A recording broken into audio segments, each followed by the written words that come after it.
નમસ્કાર દર્શક મિત્રો, પાટવી ગુજરાતી ન્યૂઝમાં આપનું હાર્દિક સ્વાગત છે। આંકલાઓ બાર એસોસિએશન આંકલાઓની પ્રમુખપદ માટેની ચૂંટણી વખતે ઊભી થયેલ તકરારમાં અરજદાર શ્રી રાજુભાઈ યુ મકવાનાની તારીખ 12/1/2024ના રોજની અરજી અતેની કચેરીને તારીખ 24/12/2024ના રોજ સ્વીકારેલી છે, જે બાબતે અરજદારે અરજીમાં લખેલી હકીકત તેમજ સાથે બીડાના કાગળો વંચાણે લઈ કમિટીના સભ્યોએ ચર્ચા વિચારણા કરી તાકીદે ચૂંટણી કમિશનરે પ્રમુખ તરીકે નિયુક્ત કરતી ઠરાવ તારીખ 23/12/2024નો સ્ટે કરવાનો હુકમ કરેલી અને આ બાબતે પક્ષકારોની વિગતો સાંભળવા તારીખ 2/1/2025ના રોજ બપોરે 3 કલાકે સમય મુકરર કરેલો। ઉપરોક્ત હકીકતો બાબતે કમિટીએ તારીખ 2/1/2025ના રોજ બપોરે 3:30 કલાકે બાર કાઉન્સિલ ઓફ ગુજરાત મારફતે વિડીયો કોન્ફરન્સથી મિટિંગનું આયોજન કર્યું, જેમાં સ્પેશિયલ કમિટીના સભ્યો શ્રી કિરીટ એ બારોટ, શ્રી સી કે પટેલ, શ્રી પરેશ આર જાની, શ્રી કિશોરા ત્રિવેદી અને વિજય એચ પટેલનાઓ જોઈન્ટ થયેલા। અરજદાર શ્રી રાજુભાઈ યુ મકવાના પણ જોઈન્ટ થયેલા તથા ચૂંટણી કમિશનર શ્રી હિતેશ કે મહેતા અને સામાવાડા number Pravinbhai B Padiyar bar council of ગુજરાતની કચેરી હાજર રહી જોઈન્ટ થયેલા। અરજદારની અરજી, તેઓની રજૂઆત અને તેઓએ અરજી સાથે રજૂ કરેલ દસ્તાવેજી પુરાવાની હકીકતને સમર્થન કરતી મૌખિક હકીકત અરજદારે જણાવી માંગણી કરેલ કે ચૂંટણી કમિશનરશ્રીએ જે કાંઈ કાર્યવાહી કરી છે તે 1/1 વટ હેઠળ ગુજરાત બાર એસોસિએશન રૂલ્સ 2015ના નિયમો વિરુદ્ધ તેમજ બાર એસોસિએશનના નિયમો વિરુદ્ધ મનસ્વીપને એતરફી ગેરકાયદેસર નિર્ણય કરેલ હોય, ચૂંટણી થયેલ તમામ પ્રક્રિયા પ્રદૂષિત થયેલ છે અને લોકસારી ઢબ સાચો નિર્ણય લેવાય નથી તેવા સંજોગો ચૂંટણી કમિશનરે કરેલા પ્રમુખના ઉમેદવાર માટે કરેલ તમામ પ્રક્રિયા અને ઠરાવ રદ કરી આંકલાવ બાર એસોસિએશનનું પ્રમુખના ઉમેદવારની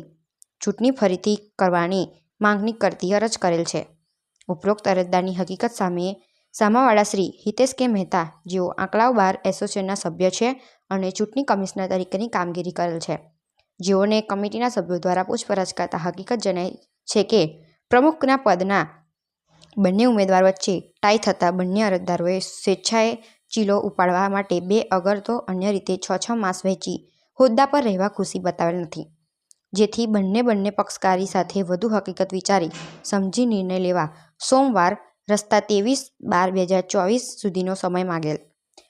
મુજબ ચૂંટણી કમિશનર બંને ઉમેદવારને 23/12/2024 સુધીનો સમય આપેલો। બાદમાં ચૂંટણી કમિશનરે 2025ના વર્ષ માટે બિનહરીફ ચૂંટાયેલા સેક્રેટરી તેમજ ઉપપ્રમુખ અનુક્રમે શ્રી મોહનભાઈ પાટિયાર સેક્રેટરી તેમજ શ્રી પરેશભાઈ વિનુભાઈ રાઠોડ ઉપપ્રમુખ નાઓ પાસેથી લેખિતમાં આ બંને હોદ્દારોના મતની કાસ્ટ વોટિંગ કરાવેલ,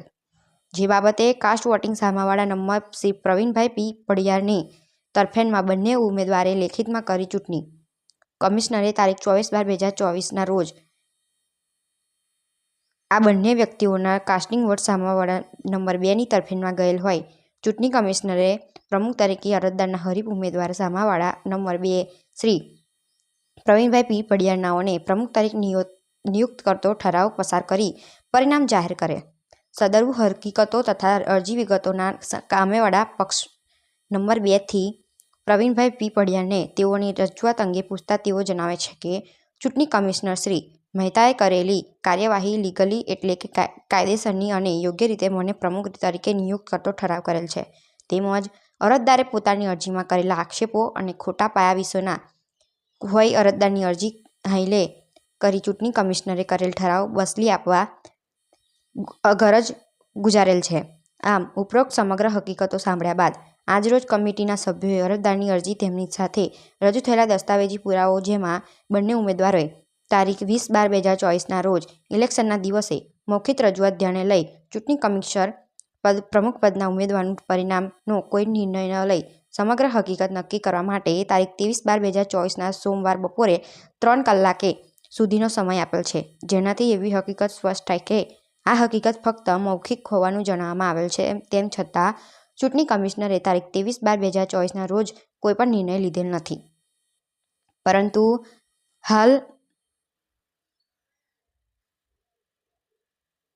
હાલના અરજદાર રાજુભાઈ મકવાનાએ 22/12/2024ના રોજ એક લેખિત અરજી chairman Shri bar council of ગુજરાતને સંબોધન કરી નકલ ચૂંટણી કમિશનર આંકલાવ બાર એસોસિએશનના તારીખ 23/12/2024ના રોજ રિસીવ કરાવી અત્રેની કચેરીમાં અરજી સાથે સામેલ છે, જેમાં ચૂંટણી કમિશનર સામે શંકા-કુશંકાઓ હોવા બાબતની હકીકત લખી પાના નંબર 2 પર હાઇલાઇટ કરેલ અક્ષરથી જણાવેલ છે, જે અરજી ચૂંટણી કમિશનરે તારીખ 23/12/2024ના રોજ રિસીવ કરી મેળવેલ છે. મતલબ કે સદુ આ અરજી ચૂંટણી કમિશનરે 23/12/2024ના રોજ વંચાણે લીધી છે, તેમ છતાં કોઈ યોગ્ય અને સચોટ નિર્ણય ચૂંટણી કમિશનરે લીધેલ નથી. તે રેકોર્ડ પરથી સ્પષ્ટ જણાઈ આવે છે કે વધુમાં દસ્તાવેજી પુરાવા જોતા ઉપપ્રમુખ અને સેક્રેટરી અનુક્રમે પરેશભાઈ રાઠોડ તેમજ મોહનભાઈ પડિયાર નાઓને કાસ્ટિંગ વોટ બાબતે ચૂંટણી કમિશનરે સંબોધીને લેખિત આપેલ છે, જે બંને અરજીઓ ચૂંટણી કમિશનરે 24/12/2024ના રોજ રિસીવ કરેલ છે અને આ અરજીઓ મેળવી સદર બંનેના કાસ્ટિંગ વોટ સ્વીકારી સામેવાળા નંબર પ્રવીણ પડિયાર નાઓને 2025ના વર્ષના પ્રમુખ તરીકે નિયુક્ત કરતો ઠરાવ કરી પરિણામ જાહેર કરેલ છે. હાલના અરજદારે સદરુ ઠરાવની સામે તુરંત જ ચૂંટણી કમિશનરને પ્રમુખ તરીકેના પરિણામની જાહેરાતના ઠરાવ સામે સમક્ષ 27 સમક્ષ અપીલ કરવાની હોય પ્રમુખ તરીકે હોદ્દાની જાહેરાતને સ્ટે કરવા 30 દિવસનો સમય માંગેલ છે. અરજી પર જે તે સમયે ચૂંટણી કમિશનરે કોઈ કુદરતી ન્યાયના સિદ્ધાંતને આધારે નિર્ણય ન કરી નામંજૂર કરતો હુકમ કરેલ છે, જે અત્રેની કમિટીએ ધ્યાને લીધેલ નથી. ચૂંટણી કમિશનરને કમિટી દ્વારા સ્પષ્ટ પૂછવામાં આવેલ કે કયા કાયદાના પ્રોવિઝન કે રૂલ્સ મુજબ કાસ્ટિંગ વોટ બિનહરીફ કરેલ છે. ઉપપ્રમુખ અને સેક્રેટરીને આપે મેળવી જે તે ઉમેદવારને પ્રમુખ તરીકે નિયુક્ત કરતો ઠરાવ કરેલ છે, જે બાબતે ચૂંટણી કમિશનર કોઈ સ્પષ્ટ જવાબ કે પ્રોવિઝન જણાવી શકેલ નથી અને કમિટી દ્વારા આ તબક્કે એવી નોંધ લે છે કે ચૂંટણી કમિશનર તરીકે ચૂંટણી અંગના રૂલ્સ અને નિયમોની માહિતી હોત તો ચૂંટણી કમિશનર તરીકે